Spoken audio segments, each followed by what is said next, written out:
Tere tulemast kuulama Stebi podcasti Samm-sammult heaoluni.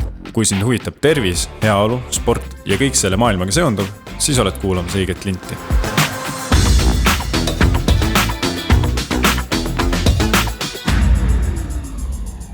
Samm-sammult oleme jõudnud jooksumeheni, kes on käinud 2 olümpial ja on nii-öelda tulemuste järgi Eesti 3. maratooner. Tere tulemast maratonimees ja Eesti Energia spordiklubi juht Roman Posti. Tervist, aitäh kutsumast.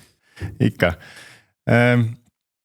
Miks Roman siin on just see, et Eestis joostakse palju, järjest rohkem loodetavasti ja teisalt ka räägime Romaniga, kuidas suures kogukonnas või organisatsioonis teha spordiklubi veel eraldi sisse ja miks seda üldse tegema peaks. Aga sina kui Eesti tippmaratooner ja veel hiljutigi olümpial käinud, et kust see kõik jooksmine alguse sai, et kuidas sinust sai jooksja? No minust sai jooksja Pärnus Papiniidu tänava hoovi tõttu, et teatavasti too aeg polnud nutitelefone, arvuteid, nii et enamus päevast möödus hoovis pesapalli, jalgpalli, tagaajamismänge, mis iganes, igasugused mänge nagu tegime. Et mul lapsepõlv oli hästi aktiivne. Meil oli äge punt ja mul ema nüüd töötas seal samas minu lapsepõlve hoovi kõrval lasteaias, kus minagi käisin. Ja siis vaatasin, et tänapäeval nagu täiesti tühjad nagu hoovid. Mõtlesin, et huvitav, kus need nagu lapsed kadunud on. Tegelikult lapsi nagu on, aga nad ikkagi tänapäeval nii palju enam välja ei tule, et need ütleme pundid on ära kadunud. Minul oli selline hästi aktiivne nooruspõlv, sealt ma sain väga tugeva põhja. Eks ma oma loomult olen ka selline, et pea tules kohe kuskile nii, et lähme teeme, proovime ära ja siis pärast vaatame, mis tulemus tuleb. Ja kvartali ümber jooksus olid kohe alguse esimene või pidid vanemate poiste järgi jooksma alguses? No olin kohe esimene ja, et vanemad poisid pidid mu kandu vaatama. Okei, nii et jooksmisega probleemi ei olnud, aga alguses sa alustasid üldse tegelikult lühematel distantsil kui maraton, keskmaa, et mis hetkel see nagu muutus tuli, et nüüd, sest pikka maad sa hakkasid jooksma üpriski nii-öelda sportlas mõttes võib-olla karjääri teises pooles või lõpupoole isegi. Jaa, et tegelikult siit on ka väga huvitav lugu, eks selline isegi õpetlik lugu, ütleks. Ma olin keskmaa jooksja, olin maailmameistrivõistlustel juuniorid maailmameistril Jamaikal. Meil oli kaasas massöör ja siis ta ütles mulle sellise asja, et Roman, sul lihas on nagu kivi. Et oi, kuidas sellega saab ikka joosta. Ja tead, mul nagu kinnistus see muster peas, et minu lihasega ei ole võimalik joosta pikka maad. Et et keskmaa ongi minu jaoks ja eks ma proovin siis 800 jõuda olümpiamängudele. Sinna ma jõudnud paraku, sest tekkis vigastused, treeneri vahetusi oli hästi palju.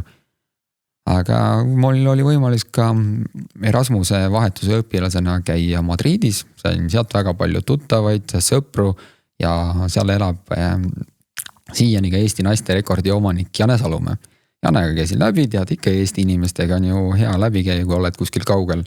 Ja siis kui sain aru, et ma ikkagi suuda keskmaas olümpiale jõuda, mis mõtlesin, mis ma ikka selle peaga vastu seina jooksen, et lähen parem selle seinast mööda ja naudin jooksmist, eks tekkis sellel ühel võistlusel Amsterdami poolmaratonil ka vägev tunne, et kui ma nägin, kuidas harrastusjooksjad naudivad seda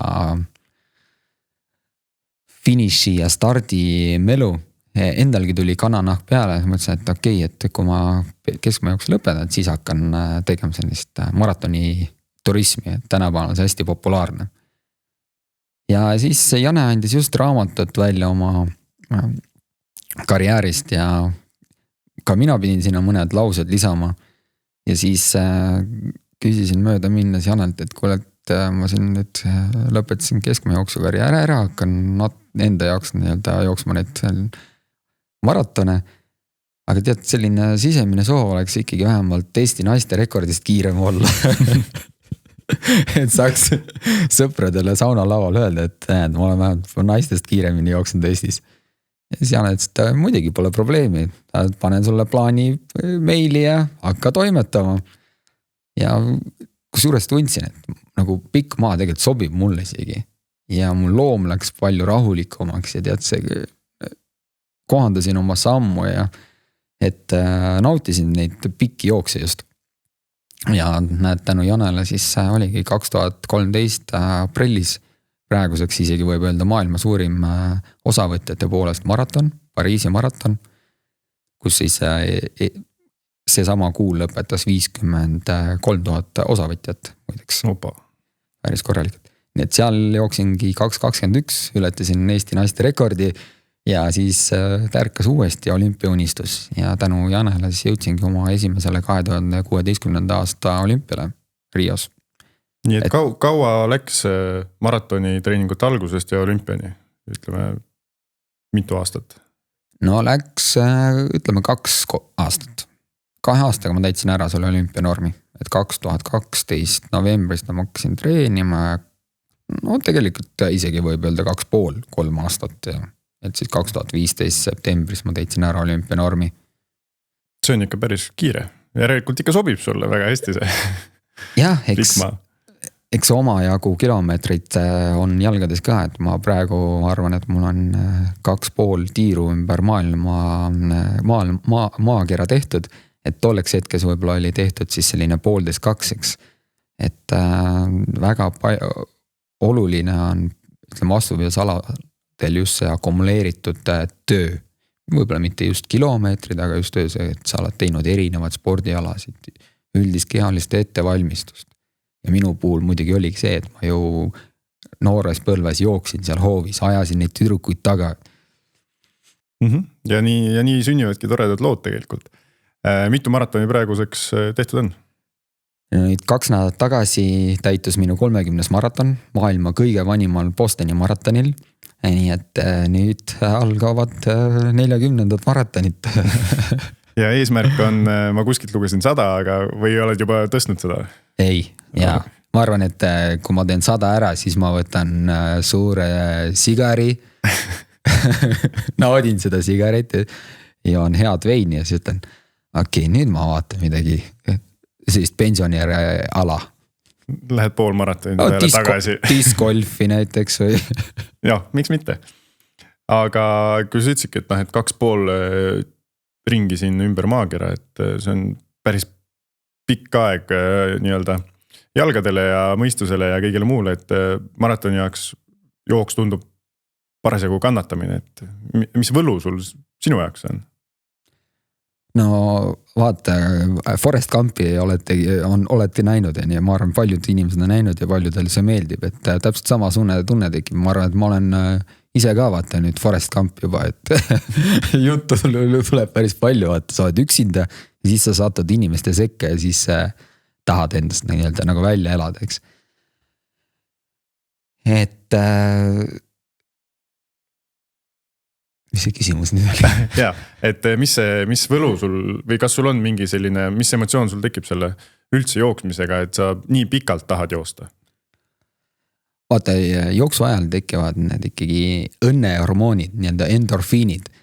Ja minul endal tegelikult meeldib just see osa, et ma analüüsin oma päevategevusi. Ma mõtlen läbi, mida ma saaksin paremini teha. Võib-olla rahustan ennast, kui mul on mingi asi väga närvi ajanud. Mingi aeg ma ju tegin finantstööd, olin finantsaudiitor, et siis tahtsin just numbritest eemale saada ja pea tühjaks saada. Aga nüüd tänapäeval on see, et ma tahaks natukene lihtsalt suhtlusest eemale saada telefonist eemale, et ei tuleks liiga palju seda informatsiooni. Et seda informatsiooni tuleb väga palju peale. Eks muidugi võiks vähem olla seal sotsiaalmeedias ja vaadata vähem Delfi uudiseid, et sa muidugi tahad olla kursis, et kuidas seda toimub, eks ja. Et sellepärast mul, ma arvan, meeldibki jooks, et ma saan olla endaga. Tänapäeval ma just naudin kõige rohkem ise üksinda jooksmist, ise endaga olemist, et see on nagu hea. Ja muidugi jooksu ajal ma tunnen oma keha valdamist ja eriti mõnus selline zen moment tekib siis, kui ma tunnen nagu, et ma lendan õhus. See nagu teate, hirv jookseb kellegi eest ära ja siis tal on selline lennufaas ja on hästi pikk, et mul endal on ka tekkinud selline mõnus tunne, kus sa tunned, et valdad oma keha. Tundub väga mõnus, et hoiab tasakaalus ja nagu lased ka õhku välja sellel ajal siis, mis stress elus on. Jah. Aga sa oled peale Eesti teede ja maastike treeninud hästi palju ka Keenias näiteks või ja mujal maailmas, et miks üldse minnakse sinna või mida see sulle juurde andis? No seal on väga palju põhjusid, ma loen kiirelt need ette.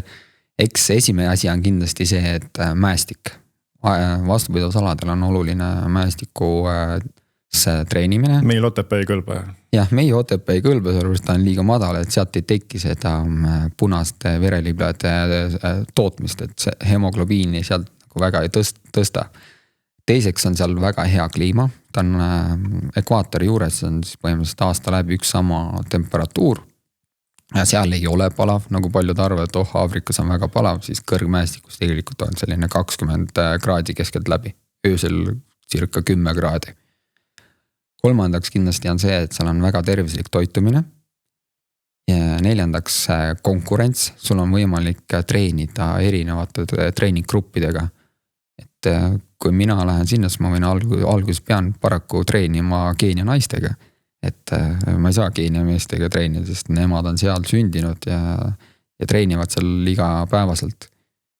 Ja muidugi viiendaks ma ütleks, et treeningpaikade valik, et seal on võimalik sul valida siledat maad, mägist maad, metsamaastikku. Tänapäeval nüüd on veel väga palju ehitatud asfalteid, mida muidugi Keenia jooksjad ise nagu kurdavad, näed lõhub jalgu, aga no ma arvan, et kuna neil on hästi palju ka sellist vihmaperioodi, siis need asfaldid tegelikult teinud seal treenimisega palju mõnusamaks võrreldes varasemaga. Ja mujal maailmas tuleb võistelda asfaldi peal ka vahepeal, on ju? Jah, täpselt. Aga üks lisaküsimus Keenia kohta, et kui sa ütlesid, et seal on hästi palju gruppe, kui nagu moes seal see jooksmine on või palju on neid profi maratoonareid sisuliselt või palju neid gruppe on, ma üldse ei kujuta ette? No võtame Eesti mõistes, on selline koht nagu ITN, on Otepää, suurune koht ja seal treenib igapäevaselt 5000 jooksjat. Et ma arvan, et Otepääl võib-olla elab mõni 1000 või isegi vähem, et seal on, kujutad ette, Otepää suurus kohas on 5000 jooksjat. Ja neid kohti on Keenias veel on ju sellised linnakesi, kus treenitakse või see on täpselt see meka, kus kõik? See on täpselt see meka, et nagu meil siin Eestis vaata on olemas Jõulumäe, on Kõrvemaa, et nendes kohtades on kindlasti vähem nagu neid jookseid ja see on ITNis lihtsalt tullakse kohale, sest teatakse, seal on väga head tingimused ja on võimalik valida endale meelepärane treeninggrupp.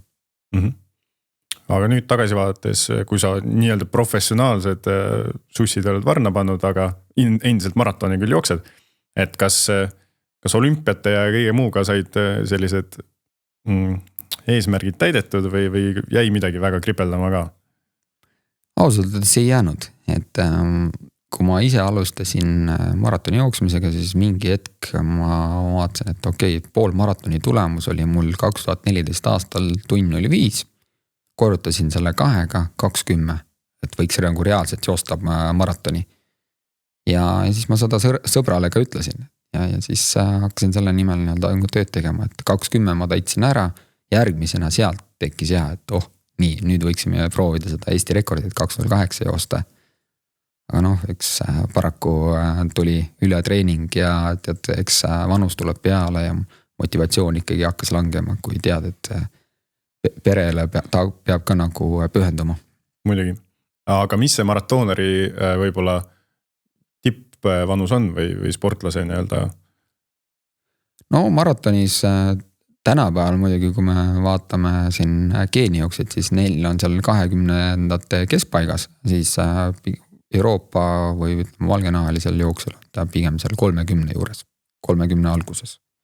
et kui juba üle 35 oled, siis pigem on väga keeruline head taset leida, hoida, aga erandid on, võtame kas või Keneniisa.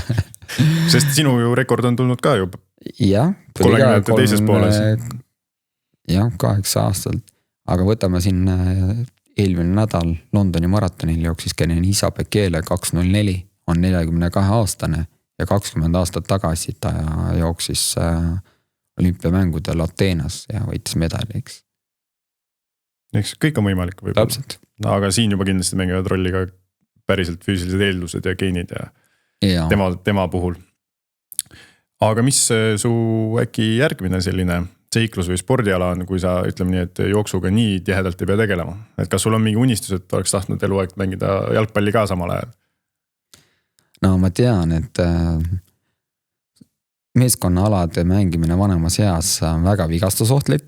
No mitte see, et sa võib-olla ise võid ennast vigastada, aga keegi lihtsalt lendab sulle jalgadesse või ise kukud kuidagi pahasti. Nii et ma väldin meeskonnaalade mängimist, aga ma valmistan nüüd selle suvel lõpus esimeseks poolikuks Ironmaniks.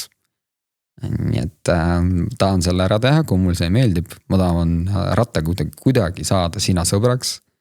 Ma tean, et mul on väga keeruline seal pikalt istuda, tuhar väsib ära, selg väsib ära. Nii et kui ma suudan ikkagi selle nii, et ma paar tundi vähemalt ilma sealt püsti tõusmata siis järgmine aasta võtaksin ette ka selle täispika Ironmani. Ma tahan tunda, mis tähendab, kui ma sõidan rattaga Tallinnast Tartusse ja pean veel Tartust Otepääle jooksma. Mida see teeb muga? Ühte osa sa sellest juba tead ja tuleb vist 1+1 teha. Täpselt. Jah, tundub loogiline samm tegelikult ühel maratonimehel hakata võib-olla kehale kergemaid alasid nagu jalgratas ja ujumine lisaks võtma lihtsalt.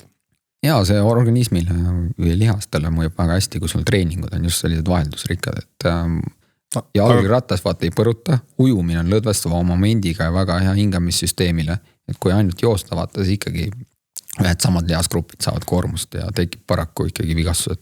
Ja praegu oled graafikus oma treeningutega? No nüüd ootan, millal ikkagi ilm soojamaks läheb, et saaks rattaga sõitma, et ma just soetasin endal jalgratta, aga pole veel selle jalgrattaga sõitma saanud. Minge, nii et jääme siis mitte isegi starti, vaid finišis sind ootama sel suvel. Ja siis vaatame edasi. Aga sport on kindlasti üks asi, mis ongi su kogu elu nagu osa olnud, aga mis see sinu jaoks veel võib-olla hetkel heaolu valmistab, et mis teeb su päeva rõõmsaks?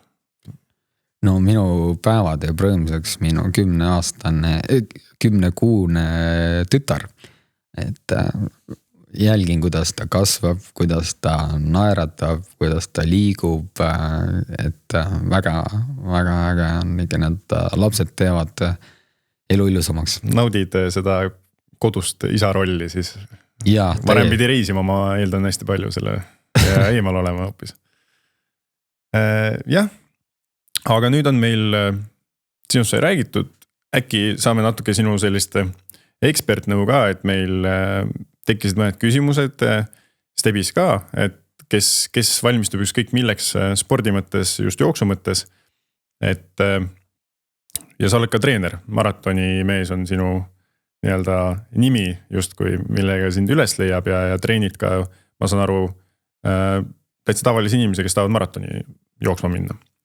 Et esiteks küsiks ühe näite põhjal, et inimene suudab joosta umbes 10 kilomeetrit järjest, aga tahaks nüüd võtta pikema distantsi, maratoni. Et mis oleks see reaalne aeg, et ta endal liiga ei teeks ja ta tahab minna maratonile, et kui palju varem tuleb hakata selleks äkki valmistuma? No ma ütleks vähemalt selline 8 kuni 10 kuud. Et peale 10 ta peaks ikkagi jooksma ühe korra läbi pool maratoni. Ütleme, kui ta jõuab pool aastat juba valmistuda, siis joosta pool maraton. See võiks näiteks ollagi selline kas hiliskevadel või suve alguse poole ja siis suve lõpu või siis sügise alguses juba joosta maraton. selline paar kuud veel pärast poolmaratoni siis teha pikemaid jooksusid. Et peale 10 kilomeetri läbi, mis tegelikult ja väiksene vaheetapp võiks ollagi poolmaraton. Poolmaratoni pealt sa näed juba ära, millist tulemust sa võiksid joosta siis maratonis. Et selline rusikareegel on, et korrutad 2 oma poolmaratoni tulemuse ja siis paned, ütleme selline 15 minutit sinna otsa harrastaja puhul. Ja noh, mis siis kalendrisse vaates praegu, kui see episood ka välja tuleb, on siuke kevade lõpp, siis või suve algus isegi, siis tasub ikkagi mõelda juba järgmise aasta maratoni peale, mitte sellel aastal punnitama hakata. Ja, et kui ikkagi eelmine aasta jooksid 10 ja nüüd ütleme suvel, tähendab talvelisel perioodil nii palju jooksuga ei tegelenud, võib-olla mõned korrad käisid küll suusatamas, tegid jõusaali, et siis pigem see sügis jookse pool maratoni ja siis järgmine aasta alles maratoni. Et eestlase ma soovitan ikkagi rihtida maraton sügisele perioodile. Miks? Sellepärast, et talvel on ikkagi liibe, piime, märg ja inimesel on väga keeruline neid pikki treeninguid teha, et sa ei tee seda jooksulindi peal või sisehallis. Kvaliteet justkui on puudu ilma tõttu. Aga suvel vaata on võimalik teha nii-öelda sellised väiksemaid võistlusi tempojooksudena ja siis viia oma treening vormi paremaks. Siis järgmine küsimus tuligi, kui juba on see maratonipäev võib-olla käes, et ongi maraton, treenitud on kõvasti, oma eesmärk on seatud, et mis see maratonipäeva strateegia peaks olema, et üks asi võib-olla, mis enne maratoni võiks teha, üks tavaline harrastaja ja teiseks, et see maratoni vältel, et mida võib olla meeles pidada, et see tempo ei käiks üles alla või ei kukuks üldse poole peal ära? Nii, seal on siis ütleme selline mitu strateegiat või kombineerituna. Esiteks võib-olla kõige olulisem on see, et pane paika enda see hommikune toitumine, et see vähemalt oleks selline 2, mõne jaoks võib-olla 3 tundi enne siis võistlust süsivesikuid. Siis ka tänapäeval väga hästi sobib pudermoosiga, selline kiudained ja süsivesik sinna juurde. Ja siis, kui sa lähed juba starti, siis enne seda võib ka energia jaoks veel võtta ühe keeli. Nii, siis pane paika endal võistlusstrateegia, kas on siis aeg või on see pulss. Et kui sa lähed läbi näiteks 4 tunniga maratoni, siis on see 5-40 kilomeetri kohta. Samas, sa tead, et kui sul pulss ikkagi läheb sinna punasesse, siis sa pead tempot alla võtma, et jälgi ka oma selle kiiruse juures seda pulssi. Et ära hoia nagu sellest 2 käega kinni, et nagu minul juhtus Tokyo olümpiamängudel, et ma tahtsin hoida teatud tempot 3-10 kilomeetri kohta, aga ma nägin juba, et 5. kilomeetril oli mul pulss täitsa punases. Oleks pidanud kohe alla võtma. Aga näed, ikkagi ahnes tahad ikkagi seal ees pool olla. Et harrastajal vaata ei ole ju see, et auhinna rahade peale nad ei jookse, et siis pigem võttagi tempot alla, jälgida pulssi ja siis kui enestunne läheb paremaks, saad jälle kiiremaks minna. Et kindlasti jälgida seda tempot ja pulssi. Siin on tegelikult ka küsimusel teine pool ka või täpsustus, et väga hästi tõid välja selle, et pulssi peaks ka jälgima, aga ütleme, et lähengi jooksma mitte aega, vaid just hea enesetunde peale, et aeg tulgu, mis tulgu. Kas on mingi sellist rusikareeglit ka, et mis näiteks tsoonis võiks alustada või mis hetkel nagu hakata võib-olla enda pulssi natukene tõstma, et lõpp oleks siis võib-olla täpselt sama või isegi tugevam? No ja nüüd peaks, ütleme, koormustestil ära vaatama, mis sul see aeroobne lävi on ja siis sellest aeroobsest lävest lähtuma, et sul algus peaks kindlasti tänapäeva kellad vaata näitavad neid värve, on hall, sinine, roheline, et maratonis peaksid kindlasti olema alguses seal rohelises tsoonis. Kui sa juba kohe algusest lähed kollasesse, siis ei pruugi olla jätkusuutlik, aga inimesi on erinevaid. Et mõned suudavadki kohe joosta kollase alguses ja lõpus lähevad sinna kollase lõppu. kui sa kohe oled, ütleme, anaeroobse läve juures, kus tekib laktaati, siis tekib lihas selline raskustunne, väsimus, piimhapet koguneb ja lõpuks ikkagi. Ei ole seda kerge hirve ja kitsetunnet, nagu sa ütlesid. Täpselt, jah. Ehk siis piltlikult öeldes ka, et tavaliselt see on ju tsoon 2 või 3, siis on ju 3 on tavaliselt see roheline. Tsoon 3, jah. Et ja lõpus siis ilmselgelt, kui veel jaks on ja lõpp ei ole kaugel, et siis võib hakata tulistama nii-öelda. Ja no tavaliselt öeldakse, et viimane veerand distantsist. Et kui me räägime siin 10 kilomeetrist, siis viimane 3 kilomeetrit tänniks. Pool maratonis viimane selline 6 kilomeetrit 5 ja maratonis viimane 10 kilomeetrit. Et siis enam ei pea nii väga seda pulssi jälgima, et siis panedki enesetunde järgi. Ma arvan, et see on päris hea nipp. Ja saime ka siit tegelikult nii-öelda 5 või 10 või poolmaratoni jaoks. See kehtib umbes ju tegelikult samamoodi peaaegu enesetunde ja pulsi küsimus, et muidugi 5 kilomeetri jooksul ma eeldan, et võib kohe hakata natukene pingutama, kui on ikkagi trenni peal väljas juba enne oldud. Jaa, et seal võib kohe. Aga jah, soovitan see, et esimestel kilomeetritel mitte minna eufooriga kaasa, et ma olen näinud päris mitmeid ja eks endalgi on olnud mõni võistlus selline, et adrenaliin on sees, äge tunne, elatakse kaasa ja siis jooksed, ütleme 30 sekundit esimese kilomeetri plaanitust kiiremini. Siis läheb kohe pulss üles ja siis pärast on võistlus rikutud. Raske on vist alla tuua seda. Ja, et pigem hoidke just algust tagasi, et oledki seal siis rahvamassi sees, et sa ei saa kellegist mööda joosta. Rahulikult alustad.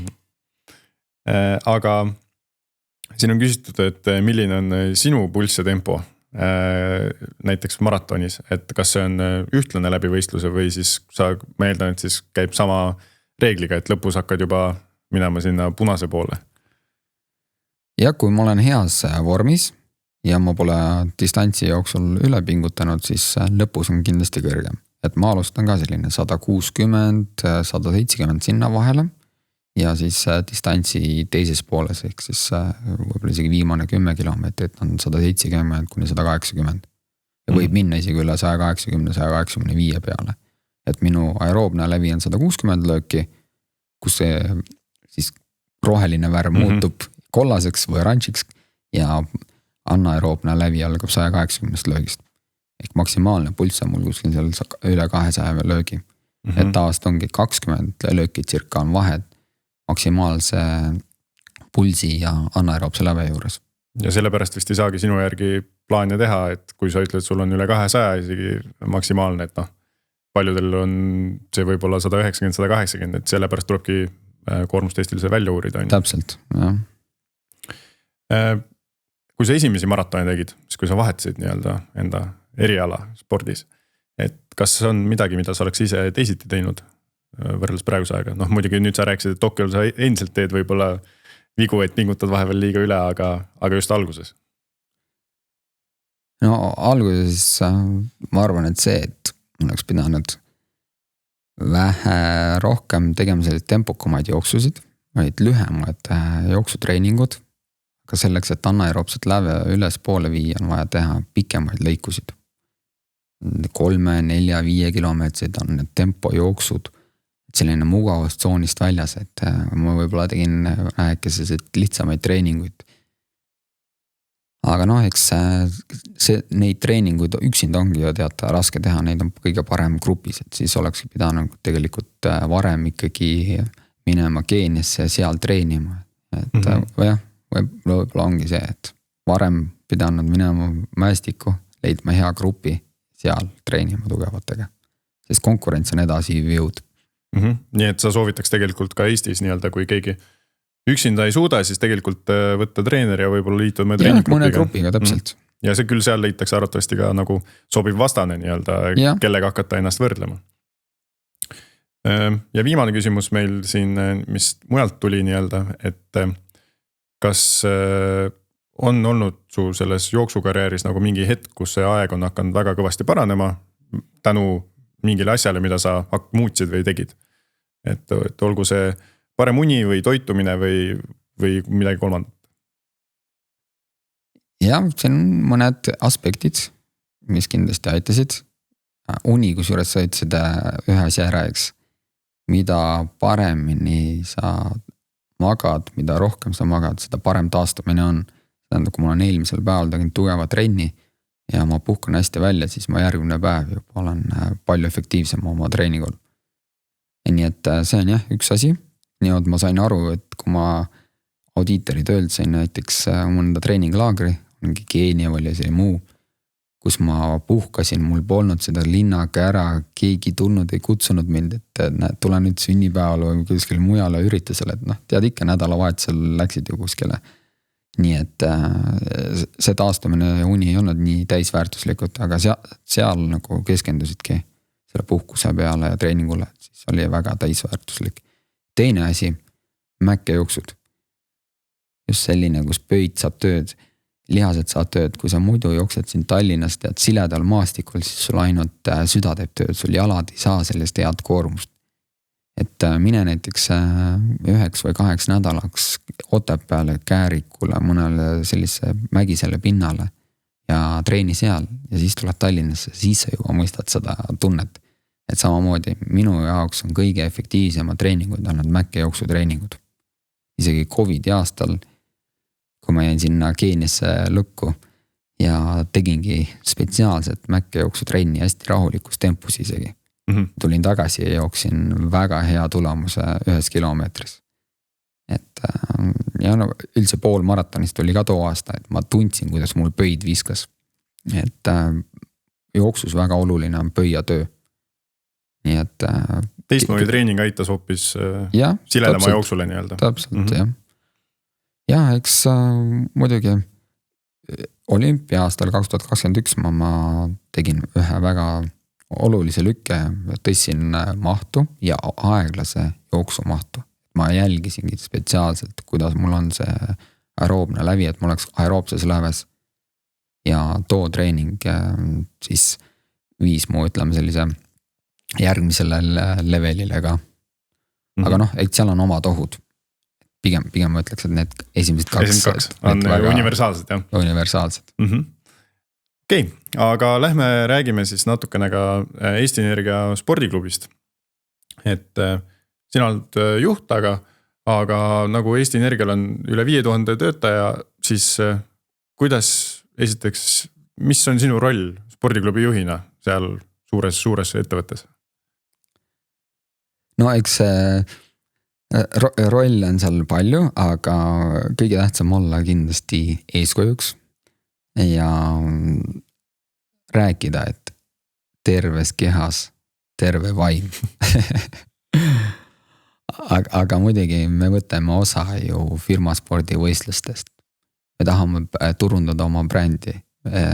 Teiseks meil tekitasin energiaspordisarja. See on siis meie Eesti Energia sisene võistlussari, kust me leiame need sportlikumad inimesed, kus me tekitame võistlusvaimu, kus me tekitame meeskonnavaimu, et omad osakonnad saavad sportlikumad inimesed kokku, ei peagi alati omale sportlikumad, mõni tulebki ja teebki, näiteks meil oli eelmine etapp laskmine, täiesti tavaliselt kontori inimesed tulid ja said proovida laskmist. Nüüd tuleb discgolf ja muidugi ärgitada inimesi liikuma, et siis rääkida selle liikumise olulisest. Arvatavasti jah, see mida aktiivsem on töötaja nii-öelda spordiplatsil, siis ta on ka efektiivne arvatavasti tööelus, et täpselt samamoodi energiat täis.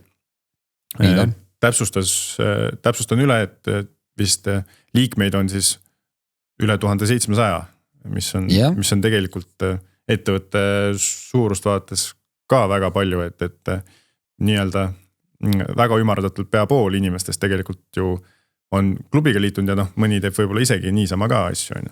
Täpselt jah, iga 3. töötaja on meil spordiklubis. Aga miks spordiklubi üldse vajalik ongi, et ongi see, et keegi peab organiseerima võistlustele, eks teiseks on seal kindlasti ka maksuekspekt, eks ja selline ühtekuuluvuse tunnet tekitab, kui kannad spordiklubi nimega oma adressil. Just, et mis sa arvad, et kõikidel sellistel suurtel ettevõtetel ei ole spordiklubi? Mõningad näited veel muidugi Eesti Energiale kõrval on. Et kas sina näed, et igal ettevõttel võiks olla tegelikult oma kas siis spordiklubi või ütleme väiksemal ettevõttel võib-olla spordi eestvedaja üldse? Keegi, kes on võib-olla võtabki pundi kokku ja hakkab nagu asju ajama? No tavaliselt nii ongi, et kõige olulisem ongi see eestvedaja vaata leida. See entusiast, kes ütleb nii lähme ja teeme, eks. Ja need entusiastid tavaliselt ikka leitakse ettevõtte seest, aga kui inimesed ikka liiguvad ettevõtetesse, siis tuleb järgmine selline entusiast üles leida. Et soovitangi, et igas ettevõttes ikkagi leida see entusiast üles. Aga kas peab spordiklubi olema? No, see on täpselt selline ettevõtte küsimus, kui suur see ettevõte on, eks. Kas nad näevad sellel vajadust või näe. Aga mis, tõid juba näiteid ka, et teil on lausa laskmist olnud ja discgolf tuleb, et mis spordialadega spordiklubis tegeletakse siis? Et kas on veel mingeid näiteid või mis see kõige populaarsem asi on, millega inimesed tegelevad? No meil on ühistrennid. Iga nädal praegu on, ütleme selline sulgpall, ma näen ise väga populaarne. Võrkpall, jalgpalli ühistrenn on meil. Isegi muideks Ida-Virumaal bowlingu ühistrenn, et bowlingut väga populaarne. Et tegelikult ei ole see nii lihtne spordiala midagi, et seal, kui sa ennast täitsa alla lased, siis järgmine päev tunned tuhara ja tagareie kinnituskohtade jäikust küll. Nii et päris mitmeid erinevaid spordialasid, aga võib-olla jah, populaarsemad ongi kindlasti see, et sulgpall tänaval vist. Ja ma eeldan, et sina vead ka mõningaid jookseid enda järel või nemad hoopis tulevad sulle ukse taha, et kuule, no on lähme jooksma. Ja jooksu pool hakkab nüüd vaata populaarseks minema, kui on lumi sulanud, et nüüd on näha, inimesed tahavad liikuda, et meil on 2 korda nädalas ka jooksuühistrennid. Aga sa oled nüüd paar aastat nii-öelda seda spordiklubi juhtinud, et mis sa näed või mis sa oled muidu oma elus ka läbi näinud, et kas inimesed, kes tulevad tööinimesed just, kellel võib-olla seda vaba aega on nagu vähem, et kas endiselt liigutatakse palju ja ollakse nõus proovima uusi asju või oleme ikkagi natukene hakanud nii-öelda tubaseks muutuma ja piltlikult öeldes laisemaks ka? No ma ütleks, et inimesed kindlasti laisemaks ei ole muutunud, aga nad on muutunud mugavamaks. Et elu on tehtud ju palju mugavamaks, sa saad tellida endale toitu koju, sa ei pea ise kuskile liikuma, parkimine on ka sul tead kohe ukse juures, et ma arvan, et see mugavaks tegemine ongi inimesed võib-olla jah, mõne mõra siis ära harjutanud, et mitte nii palju liikuda. Aga need nii kui esimesed tervisemured tulevad või siis vaatad korraks, et 5. korrusele trepist on juba raske minna, no siis käib see häirekell ära ja hakatakse mõtlema, et ei, peaks ikkagi ennast käsile võtma. No, tavaliselt need kellad käivad ju kuskil 3 korda aastas, et 1. jaanuar, siis vahetult enne suveperioodi ja siis jälle 1. september. Tundub täitsa nii-öelda loogiline mure, mida muidugi rõhutatakse iga aasta ka, et tegelikult liikumise alustamiseks ju tegelikult on aeg kogu aeg õige, et enda liigutamine, et ei pea 1. jaanuari ootama. Jah, absoluut. Aga mis sellisel suurel spordiklubil või mis sina näed, mis see nagu tulevik on või kuhu veel nagu jõuda saaks või mis see eesmärk oleks sellel? Et kas et kõik töötajad on spordiklubis või hoopis, et samamoodi tahate levitada seda, et Eesti Energial on ja kõikidel teistel võiks ka olla? No me tahaksime muidugi, et meie inimesed oleksid esindatud suurematel siis rahvaspordiüritustel, et meie bränd oleks nähtav, et inimesed tuleksid ja liiguksid, sest me teame, et tervem inimene on õnnelikum inimene ja kindlasti produktiivsem ka tööl, eks. Nii et mida rohkem me näeme rohelisi särke Eesti terviseradadel just. Sest vabas õhus liikumine on ju tasuta liikumine.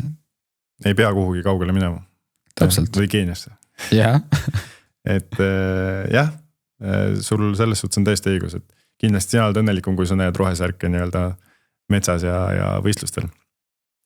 Aga mis sa arvad, et tegelikult on ju praegu, oletame töötajale, sina oled seal lihtsaks teinud, et on nii võistlused, on treeninggrupid, on üle Eesti ju tegelikult on töötajad, et kes mida kuskil teha saab, kõik on peaaegu võimaldatud, aga kas inimesed saavad ise ennast natukene veel rohkem sinna sisse süüa või hoopis äkki on nagu, äkki riik saaks veel soodustada või teil on veel midagi juurde panna, et kas on mingid murekohad ka, et kust saaks natukene veel seda mõtet nagu edasi viia?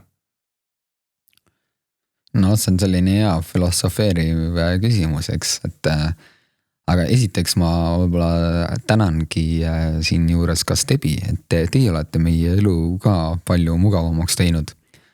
Et Stebi keskkonnast on päris häid pakkumisi ja ka sealt ma vaatan, et meie liikmed koguvad neid aktiivsuspunkte. Vaatan ka vahepeal seda järjekorda, kes eespool on. Ja on mulle saadetud kirja, et nii millegi pärast ei taha mul need punktid kajastada, jah. Ja aga oleme lahenduse saanud. Aga võib-olla on ka vastus, et meil on nagu kõik olemas ja tegelikult meil on kõik olemas, täpselt, jah. Terviseradad, superrajad, meil on välijõusaalid. Meil on talv, meil on suvi, tee mida tahad, on ju. Jah, et tuleb lihtsalt leida need õige riietus ülesse. Öeldakse, et ei ole kehva ilma, on vastav riietus. Just. Jah, nii on. Aga lõpetame siis äkki hoopis niimoodi, et ma küsin paar lihtsamat küsimust su käest just sinu enda kohta ja vastad nii, kuidas tuleb esimese asjana pähe ja siis saame pärast seda otsad kokku tõmmata. Hästi. Esimene küsimus. Äkki sul on üks reisi sihtkoha soovitus, kuhu võiks kõik minna? Jaapan. Jaapan. Olümpiamängud jätsid siis siukse mälestuse? Mitte olümpiamängud, kusjuures olümpiamängude ajal ma sain väga vähe Jaapanit näha. Sest too aasta oli ju see COVID aasta, nii et meid põhimõtteliselt viidi ühest kohast teise, olime hotellis. Aga ma olin enne seda, olin Jaapanis käinud 3 korda ja ma ütlen minu jaoks kõige parem riik, kus ma olen käinud. Et kindlasti külastage Jaapanit. Minge. Üks raamatusoovitus, äkki sul on midagi või ma ei tea, kui suur lugeja sa üldse oled? No ikka olen, eks ma tänapäeval nüüd loen rohkem sellet jooksuajakirjandust, autobiograafiaid, aga mulle endale võib-olla kui ma soovitaks, siis soovitaks 80-20 printsiibi raamat. Et see toimib igal pool elus ja jätke meelde, spordis samamoodi ja jooksmises 80% sinu treeningutes peavad olema aeroobsed. See on see, mis tekitab sellise tugeva vundamendi, selle pealt saad siis teha ka see ebamugavaid, mugavast tsoonist väljas olevad treeningud. 20% võib olla selline treening, kus sa juba tõsiselt hingistad, hingeldad, et sealt saab tekkida arengut. Aga enamasti on see proportsioon harrastajatel paigast ära, et on see 50-50. Nii et iga siuke rahulik liikumine on ka tegelikult vundamendi loomine, ma eeldan. Täpselt, jalutamine isegi. Jalutamine pühapäevane matk, ei pea jooksma. Täpselt. Super. Ehk on sul ka mõni, ma ei tea, kas sa podcasti kuulad? Muidugi. Äkki on sul mõnda sellist ka soovitada? Oi, need on nii palju. Teie leiate ise selle. Teeme nii. Aga äkki soovitad ühte liikumisvõimalust või spordiala, mis ei ole jooksmine? Ütleme nii, et jooksmine on number 1, mis number 2 oleks? Ujumine. Ujumine, super. Kas sa eelistad muusikat või vaikust üleüldiselt? Vaikust. Vaikust, selle vastuse, mis saime siin juba sellega kätte, et sulle meeldib üksi joosta. Aga kas sa jooksed muusikaga või kuidas sellega on? Ma ei jookse muusikaga. Täitsa 0. Täitsa 0. Aga kui sa siin Tallinnas ütleme siuksel vihmasel sügispäeval või õhtul jooksed, et automüra ja see nagu mõtted sassi ei löö või ei löö? See häirib, sellepärast ma mõtlengi alati oma jooksutrajektoori niimoodi, et ma jõuaksin sellise kohta, kus ei ole autoliiklust. Et mõtlen kohe oma trajektoori läbi, et nii, siit ma saan kõige kiiremini ranna äärsele teele. Jah, ja sinu järgmise vist väljakutse me saime juba siin jutu käigus kätte, et see on Ironman poolik esialgu ja loodetavasti tuleb ka see täispikk ja võib-olla isegi Eestist kaugemal mõni äge siuke väljakutse. Aga see ongi viimane küsimus, et äkki sul on üks selline igapäevane rutiin või asi, mis sa teed, mis hoiab sind värskena, et olgu see hommikul, õhtul, päeval, võib-olla midagi teistsugust. Või üldse kindel asi, mis sa teed, et kas, ma ei tea, mõni meil ärkab ja teeb 5 tiibetlast, muidu ta ei suuda ärgata. Jaa, ei, mul seda pole. Aga viimasel ajal ma olen võtnud sellise challenge enda jaoks, et ma teen kätekõvõrdsi. Ja vastavalt sellele, kui palju on siis kalendris, mis number ees on. Et täna on meil siis siin näiteks 26, meil peaks 26 kätekõvõrdsi tegema, et päris palju juba, eks. Nüüd kohe on 1. mai, siis saan alustada 1. Ja olengi nüüd sellest aastast seda järginud ja väga mõnus enestunde annab. Ja tunnen, et see hakkab muskel ka kasvama lõpuks. see muskli kasvatamine jooksjatel on vist päris keeruline, kui nii palju trenni tehakse küll. Aga väga äge challenge tegelikult. Ma arvan, et sellega sisuliselt peaks igaüks hakkama saama, vastavalt oma raskusele, kas põlvedel või mitte, aga see on küll tõesti tore. Kas teed seda hommikul või õhtul tavaliselt? Kuidas kunagi. Aga peaasi, et päeva jooksul tehtud. Täpselt. Super. Aga ma arvan, et sellise ägeda challenge'iga lõpetamegi täna ja mina olen Ott ja minuga oli Roman Fosti. Aitäh, et tulid.